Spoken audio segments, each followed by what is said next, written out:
എനിക്കിതൊക്കെ കൂടി ആലോചിച്ചിട്ട് ആകെ ഭ്രാന്താവുന്നുണ്ട്. ഒരാൾ മിസ്റ്റേക്ക് വരണം എന്ന് പറഞ്ഞിട്ട് സ്ക്രിപ്റ്റ് എഴുതിയാൽ കൂടെ ഇത്രയും പ്ലോട്ട് ഹോൾ ഒരു സിനിമയിൽ കാണാൻ പറ്റില്ല. അമ്മാതിരി തോന്നിയവാസമാണ് ആ കൂലി സിനിമയിൽ ലോക്കി പറഞ്ഞു വെച്ചിരിക്കുന്നത്. എനിക്ക് ഉത്തരം കിട്ടാത്ത കുറേ ചോദ്യങ്ങൾ ഞാൻ അവിടെ പറയാം. നിങ്ങൾക്ക് ഇതുപോലെ എന്തെങ്കിലും മിസ്റ്റേക്കോ പ്ലോട്ട് ഹോൾസ് ഒക്കെ അറിയെങ്കിൽ കമന്റ് ചെയ്യും. സ്വന്തമായിട്ടൊരു സീ പോർട്ട്, വലിയൊരു പോർട്ട് ഉണ്ട്, സിൻഡിക്കേറ്റ് ആണ്, ഭയങ്കര സംഭവമാണ്, എല്ലാം ഉണ്ട്. കുറച്ച് ഡെഡ് ബോഡീസ് ഡിസ്പോസ് ചെയ്യാനുള്ള സ്ഥലമില്ല. ആ ജയിലറിലൊക്കെ പോലത്തെ ആസിഡ് ഒഴിച്ചിട്ട് ഡിസ്പോസ് ചെയ്തൂടെ? അല്ലെങ്കിൽ ഒരു കല്ല് കെട്ടിയിട്ട് ആ കടലിലേക്ക് ഇട്ടൂടെ? ഒരു കടൽ തന്നെ ഉണ്ടല്ലോ സ്വന്തമായിട്ട്. സോറി, അതൊന്നും ചെയ്യാൻ പറ്റില്ല. ഇനി അടുത്തത് ആ ടൈം ട്രാവൽ ചെയർ, അതാണല്ലോ ഇതിന് മുന്നേ തള്ളി പറിച്ചത് എല്ലാവരും കൂടെ.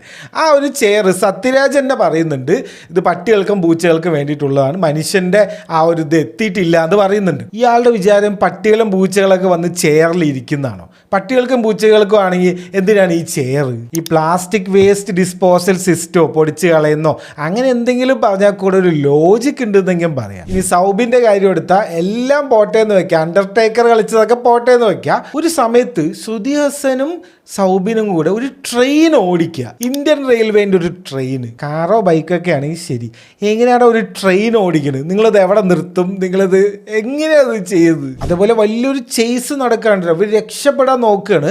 അതിൻ്റെ ഇടയിൽ ഊട്ടിക്ക് ടൂർ വന്ന പോലെ ഇരുന്ന് ദോശയൊക്കെ കഴിക്കുക. പിന്നെ ഒരു കാറും ബൈക്കും ഒരു ചേസ് ഉണ്ട്. അപ്പൊ കാറുകാർക്ക് ഒരു മര്യാദയ്ക്കുള്ളവരാണെങ്കിൽ എന്ത് ചെയ്യും? ആ ഗ്ലാസ് ഒക്കെ ഒന്ന് കയറ്റി വെക്കില്ലേ? ഇത് ഗ്ലാസ് ഒക്കെ താഴ്ത്തി വെച്ചിരിക്കുക. അതിൻ്റെ ഉള്ളിൽ കൂടെയാണ് സൗബിൻ കാറിന്റെ അകത്തേക്ക് വരുന്നത്. പിന്നെ രജനീകാന്തിന്റെ ഹോസ്റ്റലിൽ 19 ഫൈറ്റർമാരുണ്ട് കേട്ടോ. പക്ഷെ ശ്രുതി ഹസന്റെ കൂടെ വിട്ടത് 3 ഡമ്മി പീസുകൾ. പിന്നെ അടുത്ത് ഇതൊന്ന് കേട്ടോ, രജനീകാന്താണ് നാഗാർജുന്റെ അച്ഛനെ കൊന്നത്. ആ സമയത്ത് നാഗാർജുൻ ചെറിയ പയ്യനാണ്, ശ്രുതി ഹസൻ ജനിച്ചിട്ടേ ഇല്ല. അപ്പൊ വർഷങ്ങൾ കഴിഞ്ഞു, നാഗാർജുന വലിയ ആളായി, ശ്രുതി ഹസനും വലിയ ആളായി. അങ്ങനെ നോക്കുമ്പോൾ എന്ത് വേണം?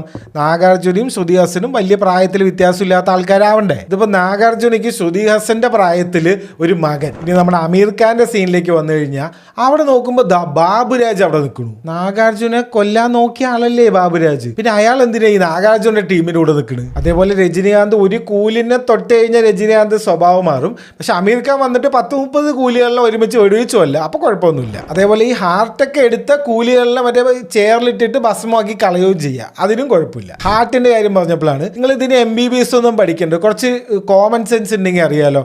ഒരു ഹാർട്ട് ട്രാൻസ്പ്ലാന്റ് ഒക്കെ ചെയ്യണമെങ്കിൽ എന്ത് ചെയ്യണം? അതിനൊരു 3-4 മണിക്കൂറിനുള്ളിൽ 2 ഓപ്പറേഷനും നടക്കണ്ടേ സൈമിൾട്ടേനിയസ്ലി? ഇവർ ചെയ്യുന്നത് ഹാർട്ട് ട്രാഫിക്കിംഗ്. ഇത് എവിടേക്ക്? കപ്പലിൽ വേറെ രാജ്യത്തേക്ക് കൊണ്ടുപോവുക. ഇതൊക്കെ എപ്പോൾ അവിടെ എത്തി എപ്പോൾ ഓപ്പറേഷൻ ചെയ്യാനാണ്? പിന്നെ ഹാർട്ട് മാത്രം മതി, വേറെ കിഡ്നി ലിവറും കണ്ണും മൂക്കും അതൊന്നും വേണ്ട, ഓൺലി ഹാർട്ട്. ഇനി എനിക്ക് ഈ സിനിമയെ കുറിച്ച് ആലോചിക്കാൻ വയ്യ, ഞാൻ നിർത്തി.